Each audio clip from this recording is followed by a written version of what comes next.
Jack had been on his routine mission, flying through a strange corner of the galaxy, when his ship's sensors suddenly picked up a faint distress signal. He wasn't sure what it was or who had sent it, but his curiosity got the best of him. His commander had always told him to stick to his orders, but Jack had a soft spot for those in need. His ship was small and often went unnoticed by the larger fleets, but he had his own mission: to help, to explore, and to understand. The distress signal led him to an unknown planet. It was beautiful yet desolate, with dark forests stretching out over rolling hills. Jack didn't know why the signal was here, but something about it felt wrong, as if the planet itself was hiding a secret. He decided to land, hoping to find the source of the distress call. When his boots hit the soft ground, he immediately saw the signs of life. A small alien village stood before him. It was quiet, with no signs of movement, but Jack knew better than to assume things were peaceful. He approached cautiously, his hand resting on the gun at his side, just in case. As Jack walked deeper into the village, he saw a woman in the distance. She was unlike any creature he had seen before. She had smooth lavender skin that seemed to shimmer in the sunlight. Her large dark eyes looked down at the ground, and her posture was hunched with grief. "Hello?" Jack called, his voice low, trying not to startle her. The woman slowly lifted her head, her eyes locking onto him. Blinked, as if unsure of what she was seeing. Jack could feel the tension in the air, but he stood his ground. She was an alien, yes, but that didn't matter to him. He was here to help, and he wasn't about to turn away because of her species. "Can I help you?" Jack asked, his voice filled with a gentle curiosity. The alien woman seemed to hesitate for a moment, then her gaze dropped to the ground again. Jack noticed that she was holding something, a small child, wrapped in a cloth. The baby looked pale, weak, and was crying softly. "My child. ... double quotes. She whispered, her voice cracking. "I can't feed him." Jack's heart skipped a beat. He wasn't sure how he could help, but the desperation in her voice struck him deeply. She looked at him with wide, pleading eyes. She was an alien, yet in that moment she seemed so much like a mother in pain. I don't know what to do," she said, looking as though the weight of the world was on her shoulders. "He needs to feed, but I can't produce the milk. I don't know how to save him." Jack stepped closer, his mind racing. He had heard stories of alien species with different biology, but he had never encountered a situation like this before. He wasn't a doctor, and he certainly didn't know how to help an alien mother. But seeing the distress on her face and hearing the quiet sobs of the baby, he felt something deep inside him. "Don't worry," Jack said softly. "I'll find a way to help, I promise." The woman looked at him with a mixture of disbelief and hope. It was clear that she had no reason to trust him. Humans were rare in this part of the galaxy, and their reputation wasn't the best. But Jack saw the same thing in her eyes that he often saw in his own mother's hope: that someone, anyone, would be willing to help when no one else could. "Why would you help me?" she asked, still unsure. "You are human. You don't even know us." Jack smiled gently.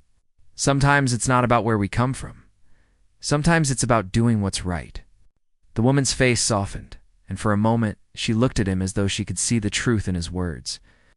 She stepped back, allowing Jack a better look at the baby.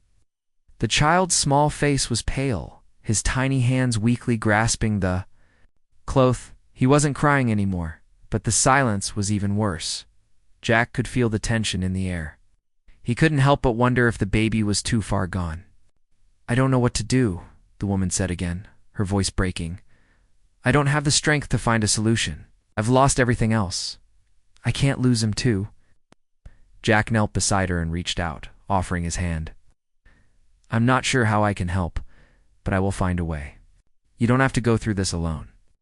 For a long moment, they just looked at each other. Jack had seen suffering before, but this was different. This wasn't just about survival. It was about the love of a mother, a love that transcended any species, any language, any galaxy. "Thank you," the woman whispered. "My name is Zora." "Jack," he replied, offering her a reassuring smile. "Let's figure this out together." Zora hesitated for a moment before she handed the baby to Jack. her hands shaking. Jack took the child gently, his heart swelling with compassion. He knew he wasn't a doctor, but there had to be something he could do. His child's life was in his hands now, and he wasn't about to give up on him. As Jack stood up, holding the baby in his arms, he looked around the village.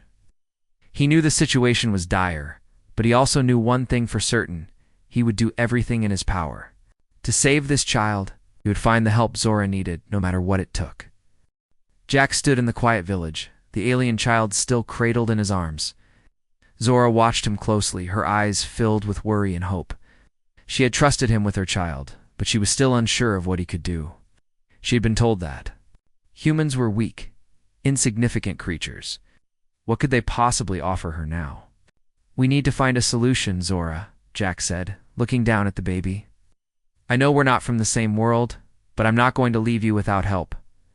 Zora nodded slowly. "I appreciate your kindness, Jack, but I don't know if anyone can help us. My milk, it's gone. It's like it disappeared overnight." Jack's brow furrowed. He had read about different species and their biology, but he had never encountered a situation like this. He had no medical training, no special knowledge about alien life, but he couldn't stand by and do nothing. "I'll find someone who knows more," Jack said with determination. "Maybe there's someone on the planet who can help us. I'll make sure you get the answers you need." Zora bit her lip, clearly skeptical. "There is no one. This planet is isolated. We have no doctors, no specialists. I'm afraid you won't find what you're looking for." Jack didn't respond immediately. He was thinking there had to be something, some way to help, he had learned. To think on his feet, especially in dangerous situations. And this was no different. He needed to think like a problem solver, not a soldier. And he would not give up. "I'll search anyway," Jack said, his voice firm. "Let's start by looking for any resources we can find." Zora led him through the village. The streets were quiet. With only a few children playing in the distance, the buildings were simple but sturdy, built to withstand the harsh environment. Jack noticed that the villagers looked at him with a mix of curiosity and fear. He didn't mind, was used to being an outsider, but seeing Zora's people avoid eye contact, sensing their unease, made him more determined than ever to succeed. Zora led him to a small building at the edge of the village. Inside, there was a library of sorts, filled with ancient books and scrolls. The room smelled of old paper and dust. Zora explained that this was where they kept their knowledge of healing, passed down from generation to generation. Jack had no idea what he would find here, but it was their best chance. "I'll look through the books," Zora said softly, "but I don't think they'll have what you're looking for." Jack nodded, knowing that even if there wasn't an exact answer in these ancient texts, he might find something helpful. The books were written in the alien language. Jack's translator device could interpret them for him. For hours, Jack and Zora scoured the library, searching through the dusty tomes for any information about the alien species' biology, their milk production, or any remedies that might help Zora's situation. The books were filled with old legends, myths, and medical practices, but there was little on the specific issue they faced. Jack was about to give up when one particular scroll caught his eye. The title was faded, but the language was familiar enough for his translator to make sense of it. "A Guide to Healing Through Nature." "This might be it," Jack said, his voice filled with hope. "Let's see what it says." They unrolled the scroll. Together, scanning through its contents, the guide mentioned a rare plant, one that could restore balance to a woman's body and help with milk production. It was a long shot, but it was the only lead they had. "It's called the moonflower," Jack read aloud. "It grows on a nearby mountain, but it's difficult to find. It's said to bloom only under specific conditions when the moon is full and the air is clear. It's dangerous to reach, and only those who truly understand the plant can harvest it." Zora's eyes widened. "I've heard of the moonflower, but no one has been able to find it in generations. It's more myth than reality." Jack's heart sank. This was the last thing he needed to hear. But he wasn't ready to give up just yet. "You can't just rely on stories," Jack said. "I'll go after it. I don't care how dangerous it is. If it can help your child, I'll find it." Zora looked at him with a mixture of disbelief and admiration. "You would go to such lengths for someone you just met. Why?" Jack smiled softly, though it was tinged with sadness, because I know what it's like to feel helpless. And I'm not going to let you go through this alone. With a heavy heart, Zora nodded. Thank you, Jack. I don't know what to say. No one has ever done this for us. Oh, we are outsiders to you, but you still offer your help. Jack clapped her gently on the shoulder. No one should have to face these kinds of hardships alone, no matter where they come from. He left the library with determination in his eyes. He had a new goal. Now find the moonflower, no matter the risk. The mountain was far, and the dangers of the planet were real, but Jack didn't care. He had made a promise to Zora, and he wasn't going to break it as he prepared for the journey. He couldn't help but wonder, would the moonflower truly help Zora and her child, or would it be just another myth, another empty hope? Jack stood at the base of the mountain, looking up at the steep path ahead. The sun had just started to set, casting long shadows across the rocky landscape. The air was thin, and the mountain loomed high above him, its peak hidden by swirling clouds. Jack had been preparing for this moment for hours, gathering supplies and making sure his equipment was ready for the climb. He knew this journey would not be easy, but he had made a promise to Zora, and he was determined to keep it. The moonflower, the rare plant that could restore Zora's milk, was said to grow on the summit of this mountain. It was a long, dangerous trek, and the stories Zora had told him about the plant only added to his anxiety. There were wild creatures on this planet, some of them known to attack anyone who ventured too close to their territory. But Jack wasn't going to let that stop him. He couldn't. Zora had trusted him with her child. Now it was his turn to prove that trust was not misplaced. As he began his climb, Jack could feel the weight of the air against his lungs. The higher he climbed, the more difficult it became to breathe. But he pushed forward, step by step, focusing on the task at hand. He had been in tougher situations before on far-off planets where the air was toxic and the landscape deadly. But this felt different. The quiet, desolate atmosphere of the mountain made him feel like he was the only person left in the universe. He couldn't afford to think about anything else but the task ahead. The further Jack ascended, the colder the air became. His breath came out in sharp bursts, and the rocky path beneath him seemed to grow steeper and more treacherous with each step. He had to be careful. One wrong move and he could slip, falling hundreds of feet down the side of the mountain. He had no choice but to continue. He couldn't fail, no, not after everything he had promised. Hours passed as Jack made his way. Up the mountain, the sun had fully set, and the moon began to rise, casting an eerie silver light across the landscape. Jack paused for a moment to catch his breath, looking out over the vast expanse of the planet below. From this height, everything seemed so small, so insignificant, but he couldn't allow himself to lose focus. The moonflower was still out there, somewhere. He just had to find it. He moved on, feeling the fatigue in his legs, but he pushed through. Suddenly, there was a rustle in the bushes ahead of him.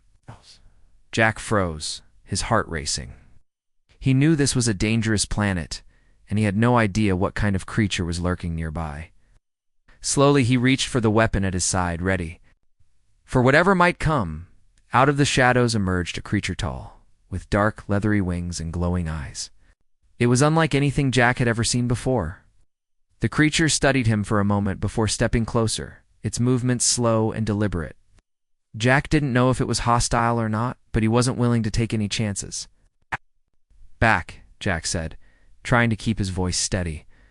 He raised his weapon slightly, though he didn't want to make the first move. He needed to get past this creature, and he wasn't sure how to do it without provoking it. The creature let out a low growl, but then, unexpectedly, it stepped back, lowering its head as though it recognized Jack's presence. It seemed to be studying him, trying to understand what he was doing on its mountain. Jack held his breath, unsure of what would happen next. But after a few tense moments, the creature turned and slowly walked away, disappearing into the dark shadows of the trees. Jack exhaled, relief flooding over him. He had no idea why the creature hadn't attacked, but he wasn't about to question it. He couldn't afford to waste any more time. With one last look around, Jack continued his climb, his resolve stronger than ever. After another hour of climbing, Jack reached a plateau. He could see the summit now just a few hundred feet away. The moonflower, according to Zora's stories, should be blooming at the top. But the last stretch of the climb was the most dangerous. It was steep and covered in loose rocks, making it difficult to get a solid foothold. Jack's muscles burned from the long climb, but he pushed through the pain. So close. The wind howled as he climbed higher, and the chill in the air seemed to bite at his skin. With each step, he felt the weight of the mountain pressing down on him, but he wouldn't stop. Not now. Finally, after what felt like an eternity, Jack reached the summit. He stood there for a moment, looking out at the vastness of the planet. Below, the moonlight bathed the area in a soft, silvery glow. And there, in the center of a small clearing, was the moonflower. It was even more beautiful than he had imagined. The petals glowed faintly in the moonlight, a pale blue that seemed to shimmer with a life of its own. Jack approached the flower carefully, making sure not to damage it as he knelt down beside it. He knew he had to be gentle. This flower was Zora's only hope, and he couldn't afford to fail. With trembling hands, Jack carefully plucked the moonflower from the ground. As he did, he felt a strange sense of accomplishment wash over him. He'd made it this far, and he wasn't about to stop now. "Zora, I'm coming back," Jack whispered to himself.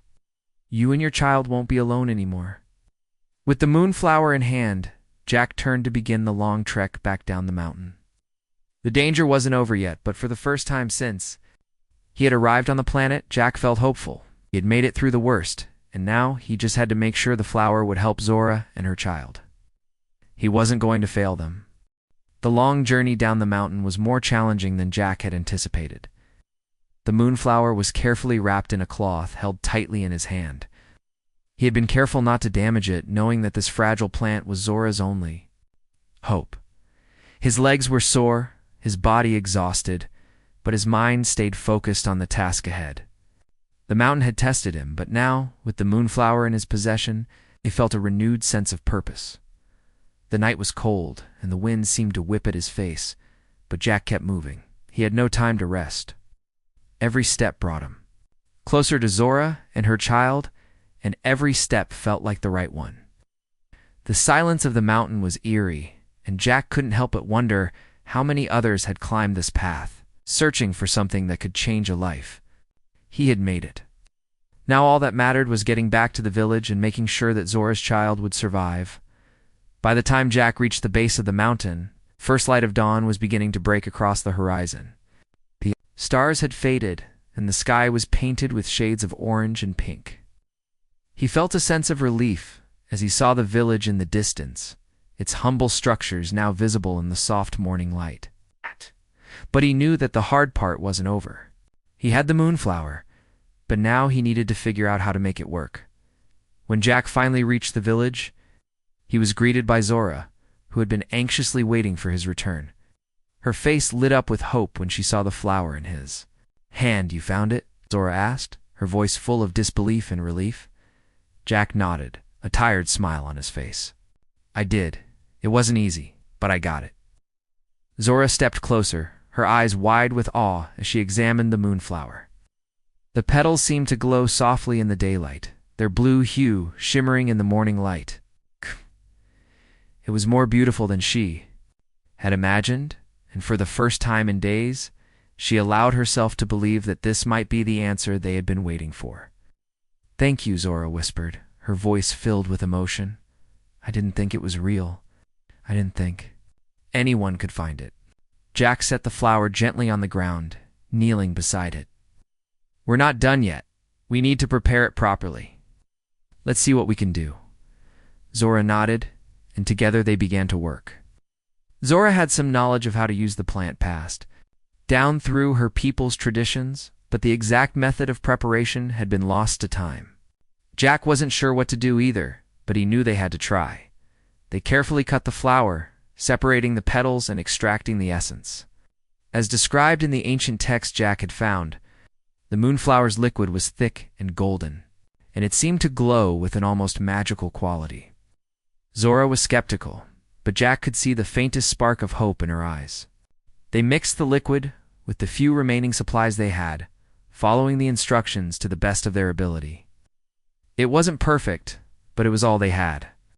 "I hope this works," Jack said quietly, looking at Zora. Zora didn't answer. At first, she was too focused on the liquid in front of her. She dipped her fingers into the mixture, then slowly began to apply it to her skin, as the text had instructed. After a few moments, Zora stopped and looked up at Jack. Her face was full of uncertainty, but she tried to smile. "It feels warm," she said, her voice trembling. Maybe it will work." Jack watched her carefully, feeling the weight of the moment. He knew they had no guarantees, no certainty that this would be enough. But what other choice did they have? He had promised to help, and he would stand by that promise no matter what. Zora carefully picked up her child and brought him closer. His face was still pale, his tiny body fragile. She gently applied the moonflower essence to her chest, hoping that it would bring the change she so desperately needed. The baby stirred a little, but his eyes were still closed. Zora whispered soft words in her language, speaking to her child in a calm, loving tone. "Please," she whispered, almost pleading. "Please let this work." Jack stayed close, his eyes focused on the child, waiting for any sign of change. He didn't know what to expect. Maybe the moonflower would work right away, or maybe it would take time. But they both needed something to happen, something to show them that they weren't fighting a losing battle. Minutes passed. Then slowly the baby began to stir. Zora's breath caught in her throat as she watched her child's lips part, his tiny mouth searching for something to latch onto. Zora's heart raced, and Jack could see the hope in her eyes begin to grow. The baby started to suckle, a soft, fragile sound that brought tears to Zora's eyes. Jack couldn't help but smile as he saw the joy spread across Zora's face. It wasn't just a small victory, it was everything to her. It was the moment she had been waiting for, and the moment Jack had promised to help her reach. Zora looked at Jack, her face filled with gratitude. "It's working," she said, her voice full of emotion. "It's really working." Jack nodded, his heart swelling with relief. "I knew it would. You're not alone anymore." The village, which had been quiet and uncertain just hours before, now seemed to fill with a renewed sense of hope. Zora's child was feeding again, and the village could finally breathe a sigh of relief. The woman who had once been a stranger to Jack was now a friend, and her child was no longer a victim of circumstances. Jack looked up at the sky, the first rays of sunlight breaking through the clouds. It wasn't just the moonflower that had saved them, it was their willingness to fight for one another, no matter how difficult the journey. As the days passed, the news of Zora's recovery spread through the village. The once quiet place now buzzed with life, the soft chatter of villagers filling the air. The change had been miraculous.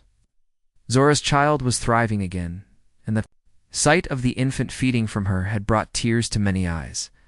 Zora, once so frail and filled with doubt, now radiated with a sense of relief and joy that made her seem like a different person altogether. Jack stood quietly on the edge of the village, watching from a distance as Zora interacted with the other villagers.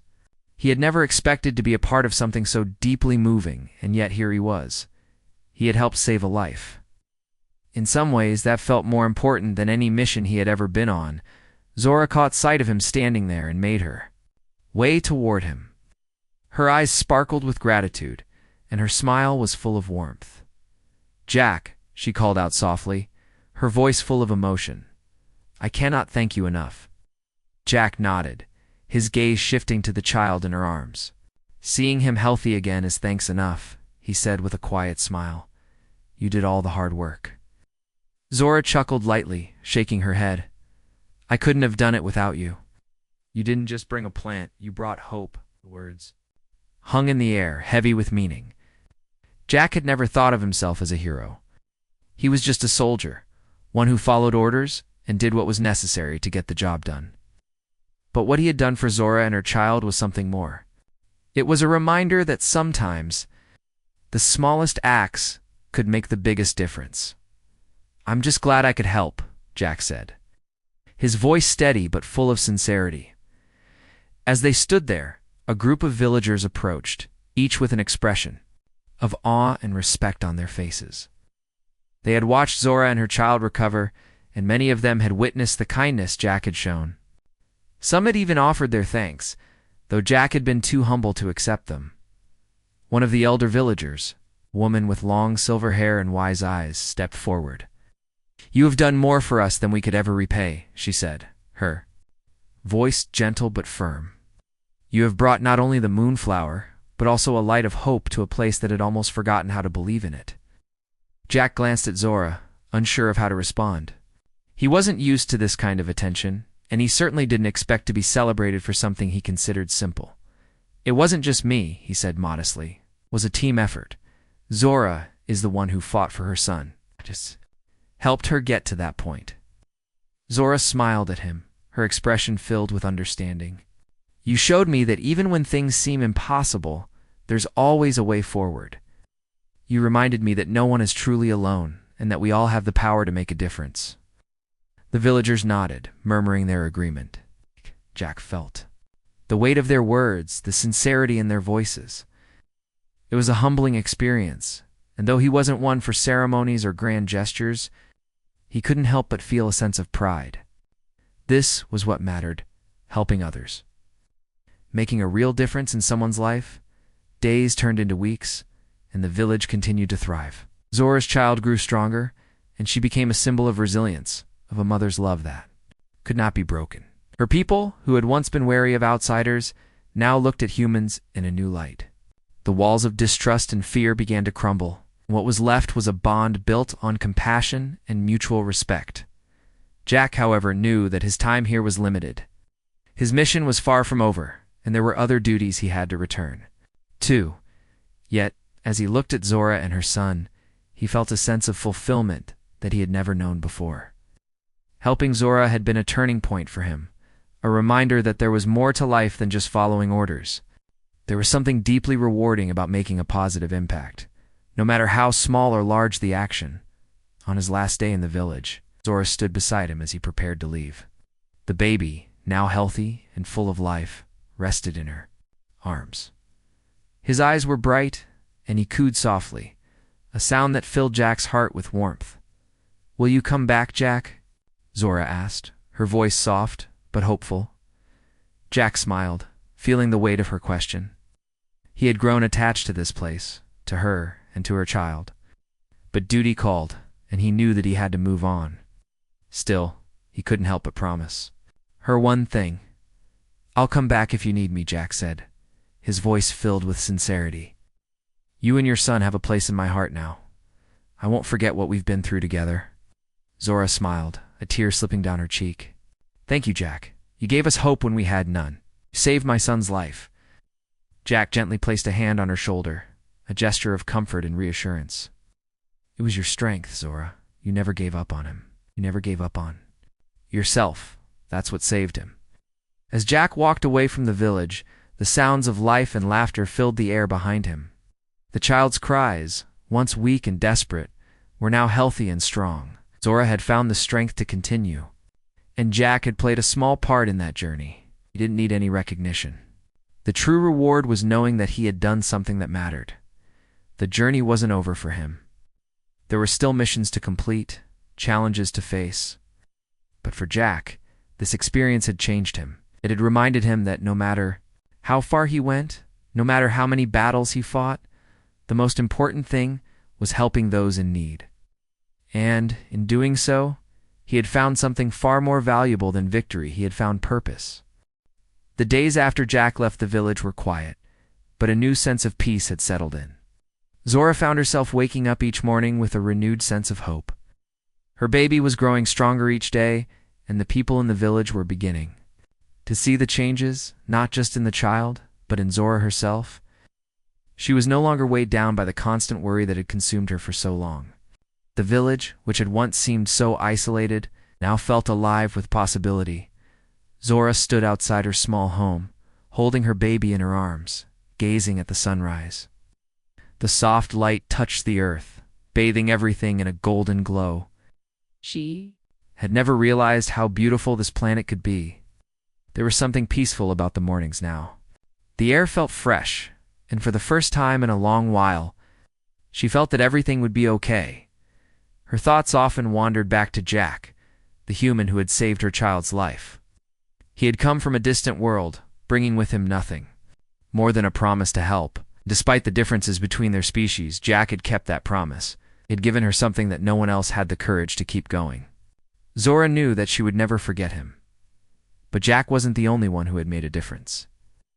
The villagers, once skeptical of outsiders, had begun to change their perception of humans. Zora had noticed it in the way they spoke of Jack. In the way they spoke of humanity, the walls of distrust and fear had begun to crumble. She had told them stories of how Jack had risked everything to help her and her child. And those stories had begun to spread. The respect the villagers now had for Zora and her son was clear. They saw her as a symbol of resilience and strength. They had watched her struggle, watched her almost lose everything, only to find hope again. And in a way, her story had become their story. Zora's victory was their victory. Together, they had all overcome something that had seemed impossible. One day, as Zora walked through the village, she noticed a group of women gathered near the marketplace. They were talking in low voices, but when they saw Zora approaching, they fell silent. Zora smiled warmly and greeted them. "Good morning, Zora," one of the women said, her voice full of respect. "We've heard the news about your son. He's growing so strong. It's amazing to see." Zora nodded, grateful for their kind words. "Yes, he's doing well. He's becoming more lively every day. I never thought I'd be able to see this moment." The woman who had spoken earlier smiled. "You've done more than just save your child. You've shown us all that there is always hope, even in the darkest times." Zora felt a lump form in her throat. She had always thought of herself as just a mother, just one woman trying to save her child. But now it seemed that her story had become something more. She had given hope to others, hope that they, too, could overcome their struggles. "Thank you," Zora said softly, her voice filled with emotion. "I didn't do it alone. We all helped each other. He helped me by supporting me and Jack. Jack helped me find a way when I thought there was no way." The women nodded, understanding. The depth of Zora's words. "We will always be here for you," one of them said. "And we will always remember Jack, the human who saved your child." Zora smiled, feeling a sense of peace wash over her. The village, once distant and divided, was now united in a way that she had never imagined. They were stronger together, and they had learned the value of compassion no matter where it came from. As the days went by, Zora found herself thinking about the future. She had been consumed by fear and worry for so long that she hadn't really thought about what came next. But now, with her son growing healthy and strong, she knew that she had a chance to build a better life for them both. She wasn't just a survivor anymore. Sfu's a mother with a future. She decided to teach others what she had learned during the past few weeks. Gora began to share the knowledge she had gained about healing, about finding hope in the most unlikely places. She gathered the women of the village and taught them how to make remedies from the plants that grew on their land, how to find strength in the face of adversity. She told them her story, how she had almost lost everything, but how she had found a way to hold on, to fight for her child. The village began to flourish, not just in numbers, but in spirit. The people were no longer divided by fear of the unknown. Instead, they were united by the knowledge that they had the power to change their fate. Zora's story had taught them that no matter how impossible things seemed, they could always find a way through. As for Jack, Zora never stopped thinking about him. She knew that he had to return to his world, that he had other duties to fulfill. But she hoped that someday their paths would cross again. She hoped that he knew how much his actions had meant, not just to her, but to her entire village. Zora stood at the edge of the village one evening, holding her son in her arms, watching as the sun set behind the mountains. The sky was painted with hues of orange and pink, and the world seemed to be at peace. She whispered softly to her son, "We're going to be all right. We have each other, and that's all we need." As she turned to walk back to her home, the stars began to twinkle in the sky. Zora knew that the journey ahead wouldn't always be easy, but with her son by her side and the support of her village, she felt ready to face whatever came next. And in her heart she knew that no matter where life took her, She would never forget the human who had shown her that sometimes all it takes is a little hope to change the world.